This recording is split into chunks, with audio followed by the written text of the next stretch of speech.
ಇಷ್ಟ. ಪ್ರತಿಯೊಂದು ವಸ್ತುವಿನ ಗುಣ ಸ್ವಭಾವ ಪರಿಣಾಮ ಕರ್ಮಗಳ ಸಮಷ್ಟಿಯೇ ಧರ್ಮ. ಆ ಧರ್ಮವೇ ಜಗತ್ತಿಗೆ ಮೂಲ ಆಧಾರ. ಆಧಾರವೇ ಅಲುಗುವುದಕ್ಕೆ ಆರಂಭವಾದಾಗ ಧರೆಯಲ್ಲಿ ಧರ್ಮ ಗಾಳಿಯಾಗಿ ಅಧರ್ಮವೇ ಎಲ್ಲೆಡೆ ವ್ಯಾಪಿಸುತ್ತದೆ. ಆಗ ಧರ್ಮವನ್ನು ಉತ್ತರಿಸುವುದಕ್ಕಾಗಿ ಭಗವತ್ ತತ್ವವೇ ಭುವಿಗಿಳಿಯಬೇಕಾದಂತಹ ಅನಿವಾರ್ಯತೆ ಬರುತ್ತದೆ. ಹಾಗೆಂದು ಹೀಗೆ ಮಾಡಬೇಕು ಎನ್ನುವುದನ್ನು ಸಂಕಲ್ಪಿಸಿದವರು ಮೂರು ಮೂರ್ತಿಗಳಾದಂತಹ ನಾವುಗಳಲ್ಲ. ಆದಿಯಲ್ಲಿ ಓಂಕಾರ ಸ್ವರೂಪಿಣಿಯಾದಂತಹ ಮಹಾಮಾತೆಯೇ ನಮಗೆ ಮೂವರಿಗೂ ಇದಂತಹ ಉಜ್ಜುಗವನ್ನು ನೀಡಿದವಳೇ ಇದ್ದಾಳೆ. ಮಹಾಮಾತೆಯ ಪ್ರಪಂಚ ಎನ್ನುವಂತಹ ಪರಿಪೂರ್ಣತೆ ಏನುಂಟು ಅದು ಹಾಗೆಯೇ ಮುಂದುವರಿಯಬೇಕು ಅಂತಾರೆ. ನಾವು ಅದರಲ್ಲಿ ಸದಾ ಪ್ರಯತ್ನದಲ್ಲಿ ತೊಡಗಬೇಕಾಗಿದೆ. ಅದಕ್ಕಾಗಿಯೇ ವೈಕುಂಠದಲ್ಲಿದ್ದುಕೊಂಡು ಸ್ಥಿತಿಯನ್ನು ಮಾಡುತ್ತಾ ಚೆನ್ನಾಗಿಯೇ ಕಾರ್ಯಬಾಹುಳ್ಯವನ್ನು ಮುಂದುವರಿಸುತ್ತಿರುವಂತಹ ವೇಳೆಯಲ್ಲಿ ಬ್ರಹ್ಮನ ಸೃಷ್ಟಿ ವೈರುದ್ಧಮಯವಾದಾಗ ಪಾಲನಾಧಿಕಾರಿಯಾದಂತಹ ನಾನು ಬ್ರಹ್ಮನ ಸೃಷ್ಟಿಯನ್ನು ಹೊರೆಯುವಲ್ಲಿ ಬಹಳಷ್ಟು ಯಾತನೆಗಳನ್ನು ಅನುಭವಿಸಬೇಕಾಗಿ ಬಂತು. ಆದರೆ ದುಷ್ಕೃತ್ಯಗಳಿಂದ ಮಂದಬುದ್ಧಿಯವರು ಬೆರೆದಾಗ ಧರ್ಮವನ್ನು ಉತ್ತರಿಸುವುದಕ್ಕಾಗಿ ನಾನು ಮಾಡುತ್ತಿರುವಂತಹ ಕಾಯಕ ನನಗೆ ಯಾತನೆಯಾದರೂ ಕೂಡ ಮಹಾಮಾತೆಯ ಅನುಗ್ರಹದಿಂದ ಅದು ಸುಲಲಿತವಾಗಿಯೇ ಸಾಗುವುದಕ್ಕೆ ಸಾಧ್ಯವಾಯಿತು ಎನ್ನುವುದರಲ್ಲಿ ಎರಡು ಮಾತೇ ಇಲ್ಲ. ಧರ್ಮಗ್ಲಾನಿಯಾಗಿ ಅಧರ್ಮ ವ್ಯಾಪಿಸಿದಾಗ ಅದನ್ನು ಉತ್ತರಿಸುವುದಕ್ಕಾಗಿ ನಾನು ನಾನಾ ಅವತಾರಗಳನ್ನು ಎತ್ತಿ ಭುವಿಯಲ್ಲಿ ಪ್ರತ್ಯಕ್ಷವಾದರೂ ಕೂಡ ಅದೊಂದು ಕಾಲವೇ ಬೇರೆ. ಆದರೆ ಈಗ ಹಾಗಲ್ಲ. ಧರ್ಮವನ್ನು ನಾನು ಉದ್ಧರಿಸಬೇಕು ಅಂತಾದರೆ ಅವತಾರಗಳನ್ನೆತ್ತಬೇಕು ಅಥವಾ ಬೇರೊಂದು ದಾರಿಯನ್ನು ಕಂಡುಕೊಳ್ಳಬೇಕು ಎನ್ನುವುದರ ಕುರಿತಾಗಿಯೇ ಕ್ಷೀರಸಾಗರದಲ್ಲಿ ಆಲೋಚಿಸುತ್ತಿರುವಾಗ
ಮಹತಿ ಎನ್ನುವಂತಹ ವಿಶಿಷ್ಟವಾದಂತಹ ವೀಣಾನಿನಾದದೊಂದಿಗೆ ನಿನ್ನ ಆಗಮನ ಇಲ್ಲಿಗೆ ಆಯಿತು. ನಿಜ.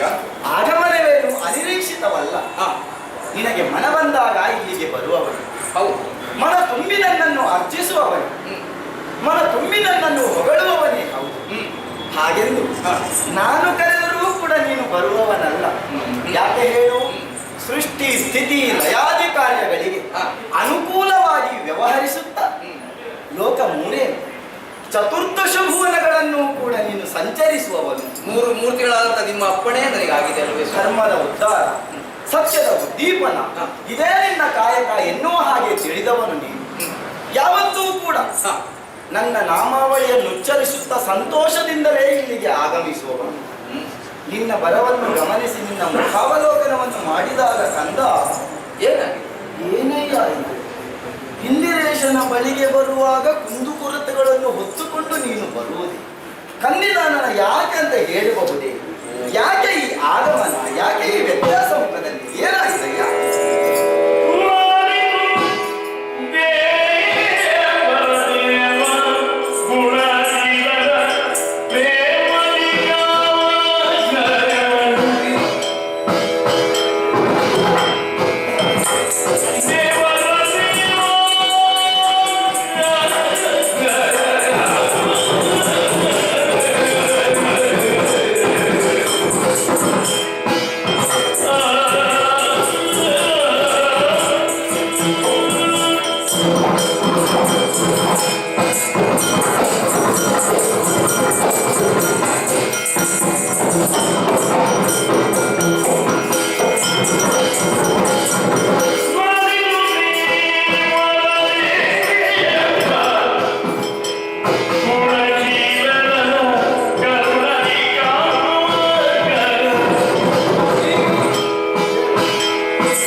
ಮನಸ್ಸಿನ ಬೇಸರಕ್ಕೆ ಮುಖವೆಂಬುದು ಕನ್ನಡಿ ಇದ್ದಂತೆ.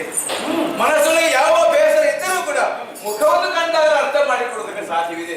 ಅದನ್ನೇ ನಾನು ವೈಕುಂಠಕ್ಕೆ ನಾನು ಬರುವಾಗ ಹಸನ್ಮುಖಿಯಾಗಿಯೇ ಯಾವತ್ತೂ ಕೂಡ ಬರ್ತಾ ಇದ್ದೆವು. ಹೌದು, ಮಂದಹಾಸವೇ ತುಂಬಿ ತುಳುಕು ಅಂತ ಮಂದಹಾಸ ಇವತ್ತು ಕಾಣುವುದಿಲ್ಲ. ಇದನ್ನೂ ನೀನು ಅರ್ಥ ಮಾಡಿಕೊಂಡಿದ್ದಿ. ಯಾಕಂದ್ರೆ ಯಾರ ಮನಸ್ಸಲ್ಲಿ ಏನಿದ್ರು ಕೂಡ ಅರ್ಥ ಮಾಡಿಕೊಳ್ಳುವ ಸಾಮರ್ಥ್ಯ ನಿನಗಿದೆ. ಆದ್ದರಿಂದ ಮನಸ್ಸಿಗೆ ಅಭಿತ ಅಂತ ನಿನ್ನನ್ನು ಕೊಂಡಾಡುತ್ತಾ ಇದ್ದಾರೆ. ಪ್ರಭು, ನೀನಂದ್ರೆ ಯಾರು? ನಿನ್ನ ಯೋಗ್ಯತೆಯನ್ನು ಹೊಗಳುವುದಕ್ಕೆ ನಮ್ಮಿಂದ ಸಾಧ್ಯವಿಲ್ಲ. ಜಗವೆಂಬುದು ಒಂದು ನಾಟಕ ರಂಗ. ಈ ನಾಟಕ ರಂಗದಲ್ಲಿ ಎಲ್ಲರಿಗೂ ಒಂದೊಂದು ಪಾತ್ರವನ್ನು ನೀನು ಕರುಣಿಸಿದ್ದಿ. ಮಾತ್ರವಲ್ಲದೆ ಅವರ ಸೂತ್ರ ದಾರವನ್ನು ನೀನು ಕೈ ಹಿಡಿಕೊಂಡಿದ್ದಿ. ನಿನ್ನ ದಾಳಕ್ಕೆ ಸರಿಯಾಗಿ ಎಲ್ಲರನ್ನೂ ನೀನು ಕುಡಿಸುತ್ತಾ ಇದ್ದೀಯೆಂದಾಗಿ ಇದಕ್ಕೆ ಬದಲಾವಣೆ ಮಾಡುವುದಕ್ಕೆ ಯಾರಿಂದಲೂ ಕೂಡ ಸಾಧ್ಯವಿಲ್ಲ ಸ್ವಾಮಿ. ನೀನು ಸೂತ್ರಧಾರಿ, ನಾವೆಲ್ಲ ಪಾತ್ರಧಾರಿ. ನನ್ನ ಕುರಿತಾಗಿ ನಿನ್ನಂತರಂಗದಲ್ಲಿ ಯಾವ ಭಾವಗಳುಂಟು ಅದಕ್ಕನುಗುಣವಾಗಿ ನೀನು ಆಡುತ್ತಿ. ನಿನಗೆ ಇದು ಯಾವಾಗಲೂ ಆಡುವಂತಹ ಮಾತುಗಳು. ಹರಿನಾಮ ಸ್ಮರಣೆ ಬಿಟ್ಟರೆ ಪ್ರಪಂಚದ ನಾರದಕ್ಕೆ ಏನಿದೆ? ಆದರೂ ಯಾಕೆ ಬೇಸರ ಅಂತ? ಧರ್ಮದ ಉಚ್ಚಾರಕ್ಕೆ ಬೇಕಾಗಿ ಎಲ್ಲಾ ಕಡೆ ಸಂಚಾರ ಮಾಡುವವ ನಾನು. ಆದ್ರೆ ಕೆಲವರು ನನ್ನ ಬಗ್ಗೆ ಅಪಪ್ರಚಾರ ಮಾಡುವವರು ಇದ್ದಾರೆ. ಏನು? ನಾರದೋ ಕಲಹ ಪ್ರಿಯ, ನಾರದರು ಬಂದರನ ಆಯ್ತು ಮುಗೀತಲ್ಲಿ. ವಿಷದ ಬೀಜ ಬಿತ್ತುವುದಕ್ಕೆ ಬೇಕಾಗಿ ನಾರದರು ಬರ್ತಾರೆ ಅಂತ. ನಿನ್ನ ಕುರಿತಾಗಿ ಸರಿಯಾದ ಮಾಹಿತಿ ಲಭ್ಯವಾಗದೇ ಇರುವುದರಿಂದಲೇ ಅವರು ಹಾಗೆ ಆಡುತ್ತಾರೆ. ಆದ್ರೆ ನಿನಗೆ ನಿನ್ನ ಸ್ವರೂಪ ಜ್ಞಾನ ಇದೆ ತಾನೆ. ನನಗೆಲ್ಲ ಕೇಳಿ ಕೇಳಿ ನೀನು ಏನು ಮಾಡುತ್ತಿ ಎನ್ನುವುದು ನಿನಗರಿವಿದ್ದರೆ ಸಾಕು. ಆಡುವವರು ಆಡುತ್ತಾರೆ. ಆಡಿ ಆಡಿ ಆಡಿ ಆಮೇಲೆ ಎಲ್ಲಿಗೆ ಹೋಗ್ಬೇಕು ಅಲ್ಲಿಗೆ ಹೋಗ್ತಾರೆ. ಧರ್ಮದ ಉದ್ಧಾರವೇ ನನ್ನ ನಿರ್ಧಾರವೇ ಆಗಿದೆ. ಹಾಗೆಂತ ಧರ್ಮ ಉದ್ಧಾರಕ್ಕೆ ಬೇಕಾಗಿ ಎಲ್ಲಾ ಲೋಕರು ಮುಕ್ಕಾಲು ಕಳಿಗೆ ಸಂಚಾರ ಮಾಡುತ್ತಿರುವಂತ ನಾನು ನಿನ್ನ ತಾನೇ ಭೂಲೋಕದ ಕಡೆಗೆ ನಾನು ಪಯಣಕ್ಕೆ ಸ್ವಾಮಿ. ಭೂಲೋಕಕ್ಕೆ ಹೋಗುವುದೇ ಪ್ರಥಮವೂ ಅಲ್ಲ, ಎಷ್ಟೋ ಸಲ ಹೋದವ ಇದ್ದೇನೆ. ಆದ್ರೆ ನಿನ್ನೆ ಹೋದಾಗ ಈ ಭೂಲೋಕಕ್ಕೆ ನಾನು ಯಾಕೆ ಬಂದೆ ಅಂತ ಪಶ್ಚಾತ್ತಾಪ ಪಡಬೇಕಾದ ಪರಿಸ್ಥಿತಿ ನನ್ನ ಪಾಲಿಗೆ ಪ್ರಾಪ್ತವಾಯಿತು. ಸತ್ಕರ್ಮಗಳನ್ನು ಮಾಡುವುದಕ್ಕಿರುವುದೇ ಕರ್ಮ. ಭೂಲೋಕದಲ್ಲಿ ಅಲ್ಲಿಗೆ ನೀನು ಹೋದಾಗ ಪಶ್ಚಾತ್ತಾಪವಿಲ್ಲ. ಭೂಲೋಕದಲ್ಲಿ ಮಾನವರಾಗಿ ಹುಟ್ಟಬೇಕು ಅಂತಾದ್ರೆ ಪೂರ್ವ ಜನ್ಮದಲ್ಲಿ ಯಾರೋ ಮಾಡಿದ ಪುಣ್ಯದ ಪ್ರಭಾವ ಅಂತ ಎಲ್ಲರೂ ಹೇಳ್ತಾರೆ. ಅಂತ ಪುಣ್ಯ ಬೇಕಾದಲ್ಲಿ ಹುಟ್ಟಬೇಕು ಅಂತಾದ್ರೆ 7 ಜನ್ಮಗಳ ಸುಕೃತ ಫಲ ಬೇಕು. ಸತ್ಯ ಧರ್ಮ ನ್ಯಾಯ ನೀತಿಯ ನೆಲೆಬಿಡಿ ಯಾವುದು ಕೇಳಿಕೆ ಹೌದು ಅಂತಾದ್ರೆ ಎಲ್ಲರೂ ಬೆಟ್ಟಕ್ಕೆ ತೋರಿಸುವುದೇ ಭೂಲೋಕವನ್ನು. ಪರಿವರ್ತನಾಶೀಲವಾದ ಪ್ರಪಂಚ. ಇಂದು ಇದ್ದ ಹಾಗೆ ನಾಳೆ ಇರುವುದಿಲ್ಲ, ನಾಳೆ ಇದ್ದ ಹಾಗೆ ನಾಳೆ ಇರುವುದಿಲ್ಲ. ಅಂತ ಭೂಲೋಕದ ಕಡೆ ಹೋದಾಗ ಈ ರೀತಿ ಮನಸ್ಸಿಗೆ ವೇದನೆ ಉಂಟಾಗುವುದಕ್ಕೆ ಬಲವಾದಂತ ಕಾರಣದೇ ಸ್ವಾಮಿ. ಭೂಲೋಕದಲ್ಲಿ ನಿನಗೆ ವೇದನೆ? ಹೌದು ದೇವ. ಏನಾಯ್ತು? ಒಂದು ಕಾಲದಲ್ಲಿ ಹೇಗೋ ಇದ್ದಂತ ಭೂಲೋಕ ಇದು ಅಧೋಪತನಕ್ಕೆ ಇಳಿದಿದೆ. ಸತ್ಯ ಧರ್ಮ ನ್ಯಾಯ ನೀತಿ ಎಲ್ಲವೂ ಕೂಡ ಸರ್ವನಾಶವಾಗಿ ಹೋಗಿದೆ. ಮಾನವರು ಎಲ್ಲರೂ ಕೂಡ ತನ್ನ ಸ್ವಾರ್ಥಕ್ಕೆ ಬೇಕಾಗಿ ಬಯಸುತ್ತಾ ಇದ್ದಾರೆ. ಎಲ್ಲರೂ ಸ್ವಾರ್ಥಿಗಳಾಗಿದ್ದಾರೆ. ತನ್ನ ಸ್ವಾರ್ಥಕ್ಕೆ ಬೇಕಾಗಿ ಯಾವ ಹೇಯ ಕೃತ್ಯವನ್ನೂ ಮಾಡುವುದಕ್ಕೆ ಹೇಸುವವರೆಲ್ಲ. ತನಗೋಸ್ಕರವಾಗಿ ತಂದೆ ಮಕ್ಕಳಲ್ಲಿ ಕಲಹ, ಅಣ್ಣ ತಮ್ಮಂದ್ರಲ್ಲಿ ಕಲಹ, ಅಣ್ಣ ತಮ್ಮಂದ್ರಲ್ಲಿ ಕಲಹ, ತನಗೆ ಬೇಕಾಗಿ ತನ್ನ ಸ್ವಾರ್ಥಕ್ಕೆ ಬೇಕಾಗಿ ಹೆತ್ತ ತಾಯಿಯನ್ನು ಕೊಲ್ಲುವಲ್ಲಿಯವರೆಗೂ ಭೂಲೋಕದ ಮಾನವರು ಮುಂದಾಗಿದ್ದಾರೆ. ದೇವಸ್ಥಾನವೆಂಬುದಿಲ್ಲ, ಗುರು ಹಿರಿಯರ ಮೇಲೆ ಭಕ್ತಿ ಇಲ್ಲ, ಎಲ್ಲವೂ ತಾನು ತನ್ನದು ಎಂಬ ಹಾಗೆ ಅಹಂಕಾರವೇ ಮೂಡಿ ಬರ್ತಾ ಇದೆ. ಇದೇ ರೀತಿ ಭೂಲೋಕ ಮುಂದುವರಿದರೆ ಹೌದಂತಾದ್ರೆ ಸರ್ವನಾಶ ಆಗುವುದರಲ್ಲಿ ಯಾವುದೇ ಒಂದು ಅನುಮಾನವಿಲ್ಲ. ಒಂದು ಕಾಲದ ಧರ್ಮವೇ ಇತ್ತು, ಈ ಸಲ ಅಧರ್ಮವೇ ಕಾಣುತ್ತಾ ಇದೆ. ಹಾಗಿರುವಾಗ ಭೂಲೋಕದ ಮಾನವರನ್ನು ಸರಿದಾರಿಗೆ ತರಬೇಕು ಅಂತಾದ್ರೆ ಯಾರಾದ್ರೂ ಒಬ್ಬ ಸೂತ್ರನ ಅಗತ್ಯವಾಗಿ ಬೇಕಾಗಿ ಅಂತ ಆಲೋಚನೆ ಮಾಡಿದೆ. ಯಾರು ಏನು ಅಂತ ಆಲೋಚನೆ ಮಾಡುವಾಗ ನನ್ನ ತಲೆಗೆ ಪಕ್ಕ ಹೊಳೆದದ್ದು ನೀನಲ್ಲದ ಯಾರೂ ಇಲ್ಲ. ಆದ್ದರಿಂದ ಸನ್ನಿಧಾನದಲ್ಲಿ ಕೈ ಮುಗಿದು ಕೇಳಿಕೊಳ್ಳುವುದು ಬೇರೆ ಏನೂ ಅಲ್ಲ. ಭೂಲೋಕದ ಅಳಿವು ಉಳಿವಿನ ಪ್ರಶ್ನೆ ನಿನ್ನಲ್ಲಿದೆ ಸ್ವಾಮಿ, ಕಾಪಾಡುವ ಅಂತ ಹೇಳು.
ಒಂದರ್ಥದಲ್ಲಿ ಪರಿವರ್ತನಶೀಲವಾದಂತಹ ಪ್ರಪಂಚದಲ್ಲಿ ಇಂತಹುದೆಲ್ಲ ನಡೆಯಲೇಬೇಕು. ಈ ರೀತಿ ಪರಿವರ್ತನೆ ಆಗಬಹುದು, ನಡೆಯಬಾರದು ಎನ್ನುವ ಹಾಗೆ ನಮ್ಮಲ್ಲೇ ಪ್ರಶ್ನೆ ಉದ್ಭವಿಸುತ್ತದೆ. ಖಂಡಿತ ಸೃಷ್ಟಿಯಲ್ಲಿ ರಾತ್ರಿ ಹಗಲು, ಸುಖ ಕಷ್ಟ, ಸಿಹಿ ಕಹಿ ಎನ್ನುವಂತೆ ಸಜ್ಜನರೊಂದಿಗೆ ದುರ್ಜನರು ಹುಟ್ಟುವುದು ಸ್ವಾಭಾವಿಕ.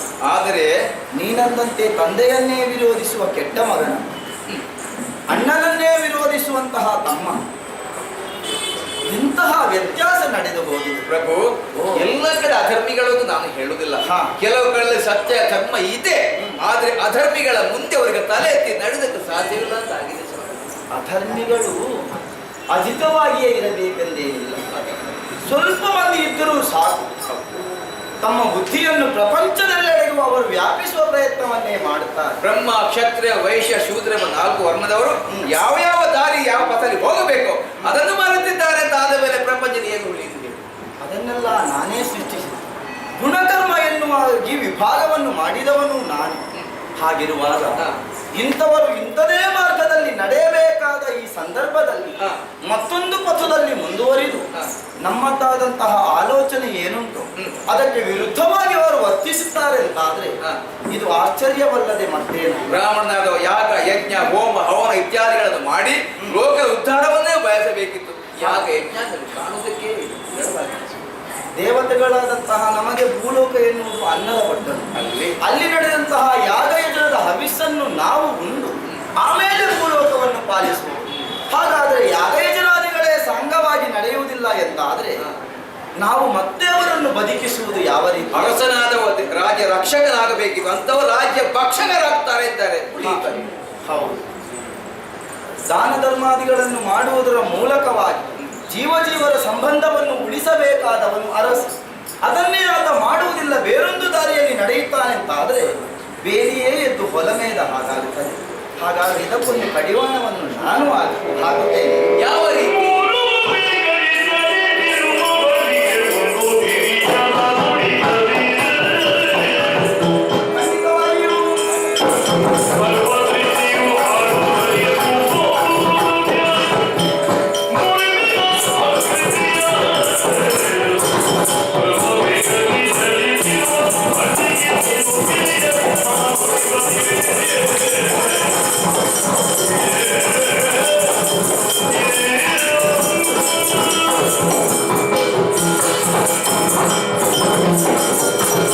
ನಾವು ಆಲೋಚಿಸಿದಂತೆ ಪ್ರಪಂಚ ಎನ್ನುವುದು ನಡೆಯುತ್ತಲೇ ಇರಬೇಕು.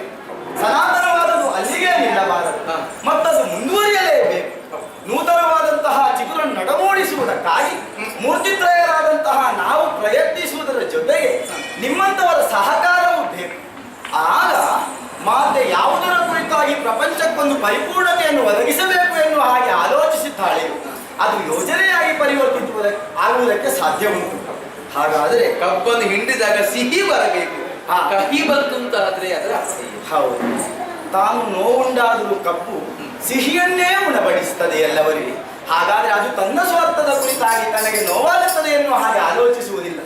ಮಾನವರಾದರೂ ಅಷ್ಟೇ, ತನ್ನ ಸ್ವಾರ್ಥದ ಕುರಿತಾಗಿ ಆಲೋಚಿಸಲೇಬಾರದು. ಸರ್ವರ ಸ್ವಾಸ್ಥ್ಯ ಉಳಿದುಕೊಳ್ಳುವುದಕ್ಕಾಗಿ ತಮ್ಮ ಜೀವನದಲ್ಲಿ ಅವರು ವ್ಯವಹರಿಸಬೇಕು ಅಂತಾದರೆ ಅದಕ್ಕೊಂದು ಸರಿಯಾದ ಮಾರ್ಗವನ್ನು ನಾವು ಕಂಡು ಹಿಡಿಯಬೇಕು. ಹೌದು, ಅತಿವೇಗದಿಂದ ಚಲಿಸುತ್ತಿರುವಂತಹ ಬಂಡಿಗೆ ಅದು ಮಿತವಾಗಿ ಚಲಿಸಬೇಕು ಅಂತ ಏನು ಮಾಡಬೇಕು? ಕಡಿವಾಣವೊಂದನ್ನು ನಾನು ಸೀಮಿತ ಹಿಡಿತದಲ್ಲಿ ಬೇಕು. ಹೌದಲ್ಲ, ಅದಕ್ಕೆ ನಾನು ವ್ಯವಸ್ಥೆ ಮಾಡುತ್ತೇನೆ, ನೀನು ನಿಶ್ಚಿಂತೆಯಿಂದಲೇ ನಾರಾಯಣ ನಾರಾಯಣ ಲಕ್ಷ್ಮೀರಮಣ ಗೋವಿಂದ ಗೋವಿಂದ. ಸರಿ ಸರಿ ಸರಿ, ಪ್ರಪಂಚದಲ್ಲಿ ಭಯ ಎನ್ನುವುದೇ ಇಲ್ಲ ಅಂತಾದ್ರೆ ಭಕ್ತಿಯಲ್ಲಿಂದ ಹುಟ್ಟಿಕೊಳ್ಳುವುದಕ್ಕೆ ಸಾಧ್ಯ ಉಂಟು.